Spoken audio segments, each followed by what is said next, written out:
Welcome, ladies and gentlemen. It's your host with the most Griever, as always, bringing you guys the latest chapter review for Ayakashi Triangle, chapter number 52.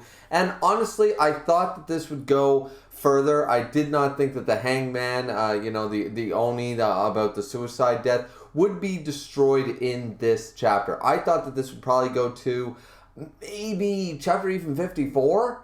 I thought that this was going to continue for a little bit. Like, it felt like really personal and stuff, right? They were attacking Yazo. They were attacking a close friend, or Yayo, sorry, not Yazo. Yayo, a close friend of the main cast, a human that's unaware and sort of a deal like that. Like, even Bleach in its early stages, back in like the first 10, 20 chapters, they would focus for at least 2 to 3 on the Chad storyline, the Orihime storyline sort of idea, and here it feels like they have so much potential with these are supposed to be the biggest, baddest ancient Ayakashi, and they seem to be so easily handled, so easily defeated, even though they've been hyped up to this level.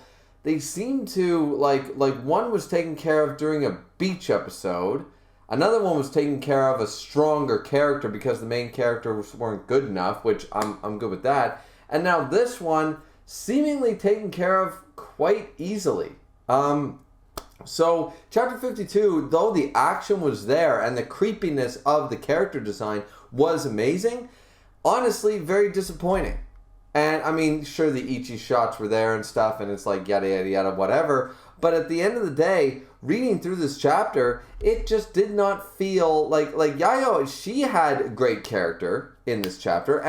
And the creepiness of the Oni, the creepiness of the Ayakashi was, the hangman was very ominous, very scary. The hair and everything, very Ring, very Grudge, very Japanese horror, and that shit terrifies me, so definitely got under my skin.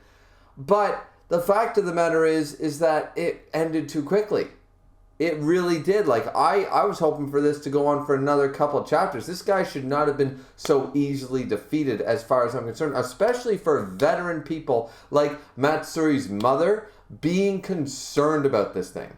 Being concerned about this thing when Suzu, an untrained and still in training, Ayakashi medium, and her son, who's, I mean, yeah, he's strong and everything. I mean, whatever, he, whatever. But they, for her to be concerned, the one who goes, flick, and boom, they're all on their knees. For her to be concerned over this guy, and then for them to so easily defeat him with the interference of a human, the premise was so good, the premise was there. But it just didn't match up with the pacing.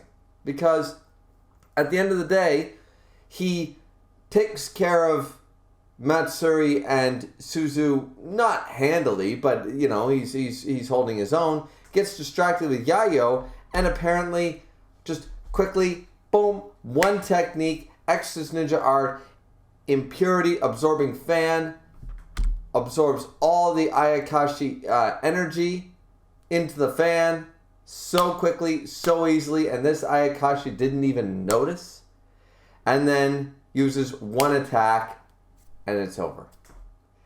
And I could accept Garaku getting rid of the Dust King. That made sense. Garaku is on a level well above these characters. He's one of the stronger characters. He's one of the Bleach captains, one of the members of the Gourmet Corps. He's one of the Yonko commanders. He's one of those level people while our main cast is still in their infancy, right? But for this guy to get taken out, now, so when we meet the final one, I'm just not that pumped anymore. This had to be pumped up, and then this chapter sort of ruined it. Once again, just like with the design, the first problem was we had the design of the fire, the ancient embodiment of the sun, droughts, and fire, looking like a rookie Pokemon reject. And then we had this guy, creepy as hell, fantastic design, and lasted 2 chapters. Why am I scared of these things again? Why am I tensed up? Why am I excited to read the next chapter again?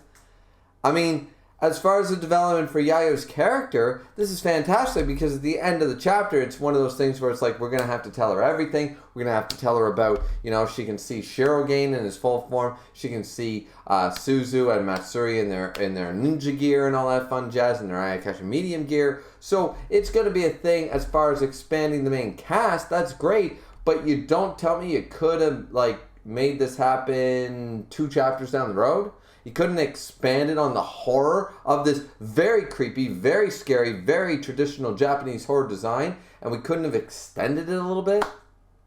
I don't think I'm asking too much, ladies and gentlemen. I mean, maybe you guys do, but I don't think I'm really asking too much with that. I just think that this is going way too quick. The pacing is way too far off.